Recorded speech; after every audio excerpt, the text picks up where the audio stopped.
என்னக்கா நிச்சயம் முடிஞ்சிட்டா? என்ன முடியல சரோஜினி, என்னதான் பண்ண போறாவ?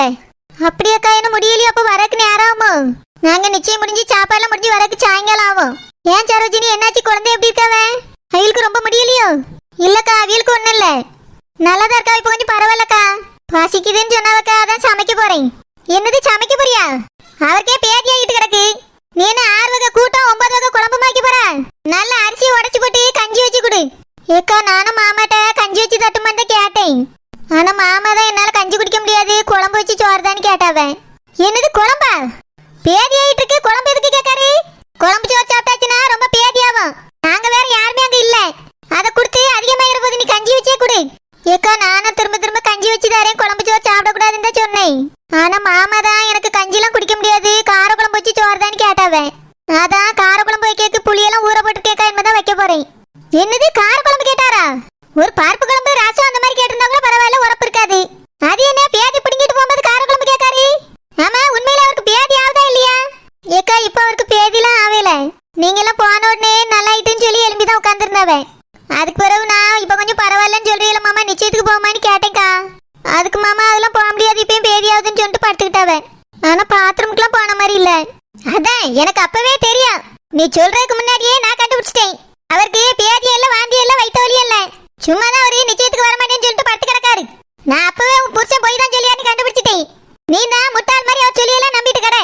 அவருக்கு பேதி இல்ல, வாந்தி இல்ல, என் மாமியார் கிழவிதான் ஏதோ சொல்லி அவரை வரவிடாம பண்ணிருக்கு. அதனாலதான் அவர் இப்படி சொல்லிட்டு நடிச்சிட்டு படுத்து கிடக்காரு. ஏக்கா, என்னக்கா சொல்லியா? ஆமா சரோஜினி, நீ வேணா நம்பல, நான் நம்ப மாட்டேன். உன் புருஷன் என்னைக்காவது உடம்பு சரியில்லைன்னு படுத்து கிடந்திருக்காரா? விடிஞ்சாதான் தோட்டம்னு ஓடிடுவாரு, அடைஞ்சாதான் வீட்டுல படுக்கிறதுக்காக வருவாரு. அப்படிப்பட்டவரு பகல் நேரத்துல இப்படி வந்து வீட்டுல படுத்து கிடக்காரு. அதுவும் நிச்சயத்தை வச்சுட்டுனா என்ன அர்த்தம்? ஏதோ ஒண்ணு நடந்திருக்கு, அவருக்கு வரக்கூடாதுங்கிறத யாரோ சொல்லியிருக்காவ. எனக்கு என்னமோ என் மாமியார் மேலதான் சந்தேகமா இருக்கு. சில்பா புருஷனை அடிச்சுட்டாருல, அதுதான் வராதேன்னு சொல்லியிருக்கோம். என் மாமியார் கிழவிக்கு எத்த அப்படி பேதி எடுத்துச்சுன்னு தெரியல. அங்க என்னடானா அம்மையை வரவிடாம பண்ணிவிட்டு, இங்க என்னடானா ஒன்னையும் வரவிடாம பண்ணிவிட்டு, நம்ம ஒன்னா சேர்ந்து இருக்கிறது அதுக்கு பிடிக்கலன்னு நினைக்கேன். என்னக்கா சொல்றா? அம்மா அப்படின்னு நிச்சயத்துக்கு வரலையா? ஆமா, அம்மா வரல. அம்மாட்ட போய் இது 1 லட்சத்து தான் 2 லட்சத்து தான் கேட்டிருக்கு. உன் கல்யாணத்துக்கு என் புருஷன் சீர்வரிசை செஞ்சாருல, அது கொடுக்கணுமா? சரியான கிளவி இது. அது தாங்கன்னு கேட்டனால அம்மா நான் வரமாட்டேன்னு சொல்லிட்டா. கல்யாணத்துக்கு அம்மா வரமாட்டான்னு தான் நினைக்கேன். ஐயோ, அம்மா கல்யாணத்துக்கு வரமாட்டாளா? அப்படிதான் அம்மா சொல்லிட்டு இருக்கா. என் புருஷன்கிட்டயாவது 1 லட்சத்தை வாங்கி அம்மாட்ட கொடுத்துடலான்னு பார்த்தேன். அவரு சிலுப்பாக்கு ஒரு பொண்ணாங்க போடக்கே அழுதுகிட்டு இருக்காரு. யார சொல்லி என்ன கடன்னு எனக்கு தெரியல. இதுல 10ஆவதுக்கு குசுப்பு வேற. அதான் எல்லாத்தையும் நினைச்சிட்டு அம்மா வரமாட்டேன்னு சொல்லிட்டு வீட்டுல இருக்கா. நீனும் உன் புருஷன் நல்லாதான் இருக்காரு, அது தெரியாம தொண்டு செய்ய போறேன்னு வீட்டுல கிடந்துக்கிட்டா. பேசாம நானும் உன் புருஷன் குடம் செய்யலன்னு உன் கூட வீட்டுல இருந்துக்கலாம். இங்க வந்து நின்றுட்டு எனக்கு தான் டென்ஷன் ஆகுது. சரிக்கா, மாமாக்கு பசிக்கும் போவே நான் போய் குழம்பு வைக்க போறேன். போய் உன் மாமங்காரிட்ட கேளு, பேதி இருக்கிறது உண்மையா இல்லையா, இல்ல போய் சொல்றீங்களான்னு கேளு. ஐயோ வேண்டாக்கா, மாமா அப்புறம் என்னை பத்தி தப்பா நினைச்சுக்கிடுவாவ. ஆமா, உன்னை பத்தி தப்பா நினைப்பாரு. தப்பா நினைக்க என்ன இருக்கு? நீனா பேதிய வர வச்சா? நீ ஒரு சரியான சோக்கர் தான் அம்மா சொன்ன மாதிரி. ஒழுங்கா நான் சொன்ன மாதிரி என்ன ஏதுன்னு கேட்டு தெரிஞ்சுக்க. நான் போன வைக்கேன். அந்த கிழவிக்கு இப்ப இருக்கு பேதி எடுத்த கிழவி. வேணும்னு எங்க அம்மையும் தங்கச்சி வரவிடாம பண்ணிவிட்டேன். சரியான ஆளாதான் இருந்திருக்கு. நான் கூட இதை பத்தி என்னமோன்னு நினைச்சிட்டேன். இப்பதானே தெரியுது அந்த குசுப்பை விட பெரிய வில்லி இதுதான். நீ முதல்ல போய் அதுகிட்ட கேட்டுட்டோம். மாமா இந்தாங்க மாமா, சமைச்சிட்டு சாப்பிடுங்க. காரக்குழம்பு முட்டையும் இருக்கு மாமா. கூட்டு எதுவும் வைக்கல, நீங்க பசிக்குன்னு சொன்னீங்களா, அதான் உடனே சமைச்சு எடுத்துட்டு வந்தேன். இப்போ உங்களுக்கு உடம்புக்கு பரவாயில்லையா மாமா? பரவாயில்ல. அப்ப சரி மாமா, சாப்பிடுங்க. உங்களுக்கு வயிறு ப்ராப்ளமா இருக்கே, நீ உரப்பு கொஞ்சம் கம்மியா தான் போட்டுக்கேன் மாமா, அதனால சாப்பிடுங்க. ஏன் சரோஜினி, நல்லா காரமா வைக்க வேண்டியதானே? மாமா அதான் உங்களுக்கு வயிற்றால. அதான் இப்ப பரவாயில்ல. என்ன மாமா சொல்றிய? திரும்பவும் காரம் சாப்பிட்டா அதிகமாயிட்டுனா என்ன பண்றது? அதெல்லாம் ஒண்ணும் வராது, சரியாயிட்டு.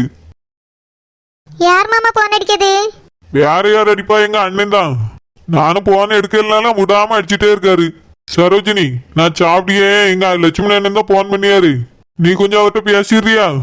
நானா? ஆமா சரோஜினி, நான் தூங்கிட்டு இருக்கேன்னு சொல்லு. முடிச்சிருக்கேன்னு சொன்னா இங்க வாரியான்னு கேட்பாரு, இல்லன்னா நான் இங்க வரட்டுமான்னு கேட்பாரு. அதனால இப்ப எனக்கு கொஞ்சம் உடம்பு சரியில்லை அப்படின்னு சொல்லு. நல்லா தூங்கிட்டு இருக்கேன்னு சொல்லிடு.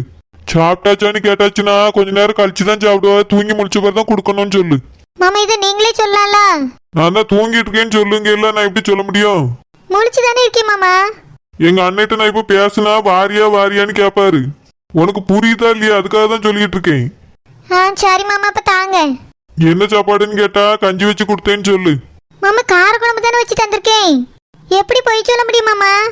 எனக்கு கஞ்சி தான் கொடுத்தேன்னு சொல்லு சரோஜினி. தேவையில்லாம நீ ஏதாவது சொல்லி நீ மாட்டி விடாத. இந்த பிடி, எங்க அண்ணன் போன் அடிச்சுட்டே இருக்காரு, பேசு. சரி தாங்க மாமா. மாமா ஏன் இப்படி பேசியாவ? ஒரு சமயம் அக்கா சொன்னதெல்லாம் உண்மையாதான் இருக்குமோ? ஹலோ மாமா. எம்மாடி குழந்தையாரு நீயா? நான் தான் மாமா. என்னம்மா தம்பி பொண்ணு நீ அட்டன் பண்ணி பேசுறா? தம்பிக்கு என்னாச்சு? அவன் எப்படி இருக்கான்? என்ன பிரச்சனை? மாமா நீங்க பயப்படாதீங்க, எந்த பிரச்சனையும் இல்ல. மாமா நல்லா தான் இருக்காரு, தூங்கிட்டு இருக்காரு மாமா. அதான் நான் போன் அடிச்ச உடனே எடுத்து பேசிட்டு இருக்கேன். என்னது? என் தம்பி போன் அடிக்கிறது கூட கேட்காத அளவுக்கு உறங்கிட்டு இருக்கானா? அதுக்கெல்லாம் வாய்ப்பே இல்லையே. அப்படியெல்லாம் உறங்க மாட்டேனேம்மா பகல்ல. மாமா அவளுக்கு உடம்பு சரியில்ல, அதான் தூங்கியாவன்னு நினைக்கேன். ஆஸ்பத்திரிக்கு போகலையா? நான் என்ன சொல்லிட்டு வந்தேன்? கொஞ்சம் கழிச்சு ஆட்டோ பிடிச்சி ஆஸ்பத்திரி கூட்டிட்டு போமான்னு சொன்னேனா இல்லையா? எனக்கு அது போன் அடிச்சிருக்கலாம்ல, நான் வந்து கூட்டிட்டு போயிருப்பேன்ல. என்னமாச்சு தம்பிக்கு? இப்ப எப்படி இருக்கான்? மாமா இப்ப கொஞ்சம் பரவாயில்லன்னு சொன்னாவ, கொஞ்சம் ரெஸ்ட் எடுத்தா சரியாயிரும் சொன்னாவ. மாமா நீங்க பயப்படாதங்க, கொஞ்சம் ரெஸ்ட் எடுக்கட்டும் மாமா. பரவாயில்லன்னா இங்க கிளம்பி வர வேண்டியதானம்மா. நான் வேணா வரட்டுமா? என்ன நிச்சயம் முடியல, உங்களை வந்து கூட்டிட்டு வந்துடுறியே. இல்ல மாமா கொஞ்சம் டயர்டா இருக்காவ, தூங்கிட்டு இருக்காவல்ல. இப்போ நீங்க வந்து கூட்டிட்டு போனாலும் அவியலால அங்க இருந்து பார்க்க முடியாது மாமா. அதனால இங்கே இருக்கட்டும், நாங்க இங்கே இருக்கோம். நீங்க நிச்சயம் எல்லாம் முடிஞ்சதுக்கு வர வந்து பாத்துக்கிடுங்க. தம்பி சாப்பிட்டானாமா? இல்ல மாமா என்ன எதுவும் சாப்பிடல, தூங்கி முடிச்சதுக்கு வரதான் கஞ்சி குடுக்கலான்னு இருக்கேன்.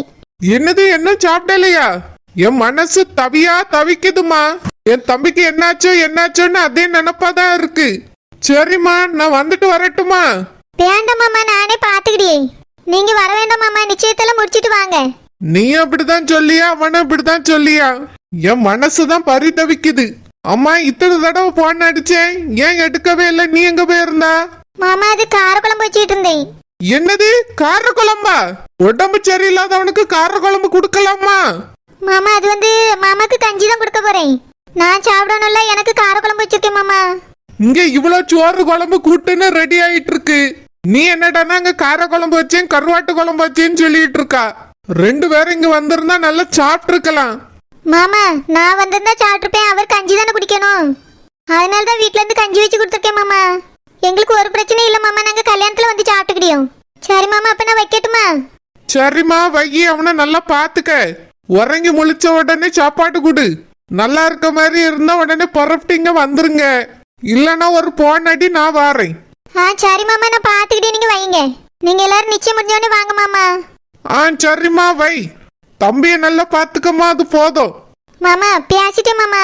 பேசினதெல்லாம் சரிதான், எதுக்கு நடுவுல காரக்குழம்பு வளர்னா? மாமா அது வந்து நான் கார குழம்பு வைக்க தானே போயிருந்தேன், அதான் டக்குன்னு வாயில உண்மை வந்துட்டு மாமா. சரி சரி, நேர்ல வந்த பிறகும் இதே மாதிரி பேசி சமாளி. மாமா எனக்கு ஒரு சந்தேகம் மாமா. என்ன என்ன சந்தேகம்? உங்களுக்கு உண்மையிலே உடம்பு சரியில்லையா இல்ல பொய் சொல்றீங்களா? என்ன பொய் சொல்றீங்களா? என்னை பார்த்தா உனக்கு பொய் சொல்ற மாதிரி இருக்கோ? அச்சோ அப்படிலாம் இல்ல மாமா, அது வந்து எப்படியோ பேசி சமாளிச்சுட்டான்னு சொன்னீங்களா, இப்போ அதான் சமாளிக்க அளவுக்கு என்ன மாமா இருக்குது? உண்மையிலேயே உங்களுக்கு பிரச்சனை இருக்கா இல்லையா? பாத்ரூமுக்கு போன மாதிரி இல்ல, கார குழம்புல தான் சோறு வேணுங்கிறிய, என்ன கொஞ்சம் உரப்பு போடக்கூடாதான்னு சொல்றிய, மாமாட்ட கஞ்சி குடிச்சேன்னு சொல்லுன்னு சொல்றிய. அதான் எனக்கு என்னமோ டவுட்டா இருக்கு மாமா. உங்களுக்கு இந்த நிச்சயத்துக்கு போறதுக்கு இஷ்டம் இல்லையோ?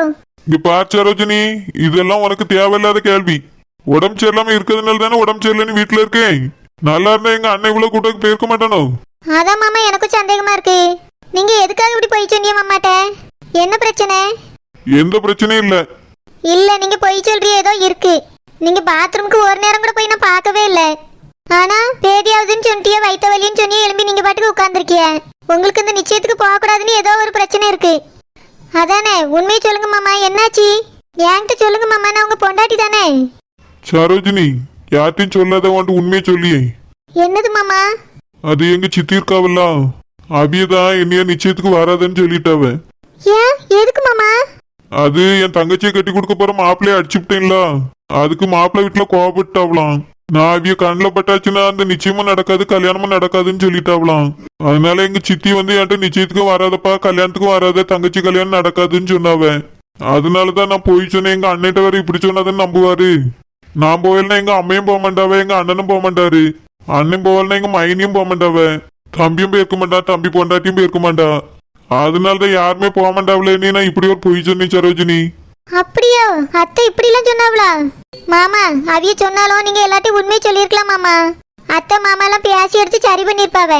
நம்மளும் நிச்சயத்துக்கு போயிருக்கலாம் மாமா. இப்படி ஒளிஞ்சு கிடக்க வேண்டிய அவசியம் இருந்திருக்காது. ஐயோ சரோஜினி, உண்மை சொல்லியிருந்தா பெரிய சண்டை வந்திருக்கும், வீட்டுக்குள்ள பிரச்சனையா இருக்கும். அதுக்கு நான் இப்படி ஓரமா இருக்கதே நல்லது. என் தங்கச்சி கல்யாணம் நடக்க வரைக்கும் தானே. அப்படின்னா கல்யாணத்துக்கு போக மாட்டீங்களோ? கல்யாணத்துக்கு வரக்கூடாதுன்னு சொன்னவனா போக மாட்டேன். சித்தி அப்படிதான் சொல்லியிருக்காவ, நீ யார்ட்டையும் சொல்லிடாதே. மாமா இருந்தாலும் அத்தை பண்ணது தப்பு தானே. இங்க பாரு சரோஜினி, இந்த விஷயத்த நீ யார்ட்டையும் சொல்லாம இரு. அது போதும் எனக்கு, நான் சமாளிச்சுக்கிடுவேன். சரி மாமா. கல்யாணத்துக்கு இனி எங்க அக்காலாம் கூடுவால, நான் என்ன பதில் சொல்லுவேன்? நீ வேணா போ, நான் ஏதாவது சொல்லி சமாளிச்சுக்கிடுவேன். இல்ல மாமா, நீங்க வரலன்னா நானும் போக மாட்டேன். சரி, அதெல்லாம் பிறகு பார்த்துக்கிடுவோம். நீ போய் சாப்பிடு. சரி மாமா. அக்கா சொன்னது எல்லாமே உண்மைதான். எல்லாத்துக்கும் காரணம் அத்தை தான். அதனாலதான் நாங்களே நிச்சயத்துக்கு போக முடியல. என்ன யோசிச்சுட்டு இருக்க சரோஜினி? ஒன்னும் இல்ல மாமா, உங்க போன் தாங்க. வேண்டாம் சரோஜினி, நீயே வச்சுக்க. எங்க அண்ணன் போன் போட்டா நான் தூங்கியே அப்படி இப்படின்னு ஏதாவது ஒன்று சொல்லி சமாளிச்சுக்க. மாமா நீங்க என்ன தூங்கிட்டு இருக்கீங்கன்னா எப்படி சொல்ல முடியும்? மாமா வந்துருவாங்க அங்க இருந்து.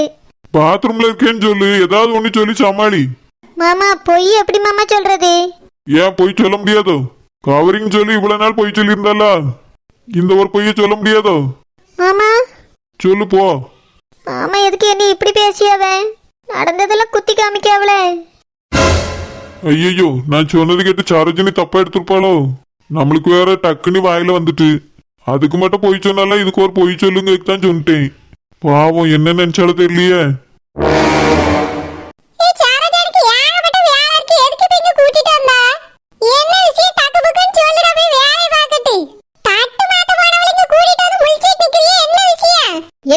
எல்லாத்துக்கும் நீங்க தான் காரணமா? என்னத்துக்கு? அரையும் புரியாம வாழும் புரியாம உன் இஷ்டத்துக்கு பேசினா எனக்கு என்ன புரியும்? ஏதுவா இருந்தாலும் புரியுற மாதிரி சொல்லி எனக்கு ஆயிரத்தெட்டு வேலை இருக்கு. என் தங்கச்சி புருஷனா தங்கச்சி வராதுக்கு காரணம் யாரு? நீங்க தானே. என்னது உன் தங்கச்சி புருஷன் வராதுக்கு காரணம் நானா? அவனுக்கு என்னவோ வயித்தால போது வாயால எடுக்குன்னாவே. என்ன சொல்றீ அதுக்கு? எனக்கு அத பத்திலாம் ஒண்ணும் தெரியாது. தெரியாதே, எனக்கு எல்லாம் தெரியும். நீங்க பண்ண விஷயத்தை எல்லாத்தையும் சொல்லதான் போறேன். என்ன சொல்ல போறா? என்னத்த சொல்லுவா? இங்க பாரு கோமரி, என் மகன் நிச்சயதார்த்தத்துல ஏதாவது ஒரு நாள் பிரச்சனை வந்ததுன்னு வச்சுக்க, பேர வந்து வீட்லயே உன்னால இருக்க முடியாது. பெட்டு படுக்கையை கட்டிட்டு உங்க ஆத்தா வீட்டுக்கு போக வேண்டியதான். நானும் பாத்துக்கிட்டே இருக்கேன். அதுக்கு நீங்க தானே காரணங்க, இதுக்கு நீங்க தானே காரணங்க. என்ன திடீர்னு ஏதோ கனவு கண்டுட்டு வந்தியோ? தேவையில்லாம ஒருத்தர் மேல ஒருத்தர் பழிய போட்டுக்கிட்டு. எல்லா விஷயமும் தெரிஞ்சுட்டாட்டே வந்திருக்கேன். என் தங்கச்சி எல்லா விஷயத்தையும் என்கிட்ட சொன்னா. அவருக்கு பேதியாவல வாந்தி இருக்கல, வைத்தியம் வலிக்கல. நீங்க தான் ஏதோ சொல்லி அவர் அங்க இருக்க வச்சிருக்கேன்னு தெரியுது. அன்னைக்கு அவரை அடிக்கணும் பிடிக்கணும் காலில் உழ வைக்கணும்னு சொன்னீங்க. கிளம்பும்போது நீங்க போன் பேசுனதையும் கவனிச்சேன். அவன் வரமாட்டான்னு சொன்னீங்க. என் குழந்தை தான் சொல்லியிருக்கேன். நீ இப்பதான் தெரியுது. எனக்கு ஒன்னும் தெரியாதுன்னு சொல்லி நடிக்காண்டாம். எனக்கு எல்லா உண்மையும் தெரிஞ்சு போச்சு. நிச்சயம் நடக்கட்டுமே தான் வாய் மூடிட்டு இருக்கேன். நிச்சயம் முடிஞ்சு எல்லாரும் வீட்டுக்கு போட்டா அதுக்கு பிறகு இருக்கு. என்னட்டு இருக்கு? என்ன செஞ்சிருவா? பெரிய இவளா நீ? என்ன செய்யறான்னு பாத்துருவா. ஒன்னால வீட்டுக்கு ஏதாவது பிரச்சனை வரட்டுமே, அதுக்கு பிறகு தானே இருக்கு. இவ தங்கச்சி புருஷன் நிச்சயத்துக்கு வரலையா? அதுக்கு உடனே ஏங்கிட்டு வந்து யாரியா? அத பத்தி எனக்கு எதுவும் தெரியும் தெரியாது. நான் எதுவும் சொல்லவும் இல்ல. மாரியாதே பேரு சமந்தி. இங்கதான் இருக்கே, வாங்க. சமந்தி என்ன இங்க வந்து நின்னுட்டியே? தட்டு மாத்தணும்ல, வாங்க. சரி சமந்தி, நீங்க போய் எல்லாத்தையும் ரெடி பண்ணி இது வாங்க. சரி சமந்தி, நான் இப்ப வந்துறேன். இங்க பாரு கோமரி, ஒன்னால என் மவ கல்யாணத்துலயும் சரி என் வீட்லயும் சரி ஏதாவது பிரச்சனை வந்துச்சு, பேரவ நீ வீட்டுக்குள்ள இருக்க முடியாது சொல்லிவிட்டேன். சரியான அண்ணியன் கிளவியா இருக்கும் போல. மூஞ்சிய டைப்பா மாத்தி மாத்தி பேசுது. வீட்டுக்கு பேரட்ட அதுக்கு வரணும், இதுக்கு இருக்கு.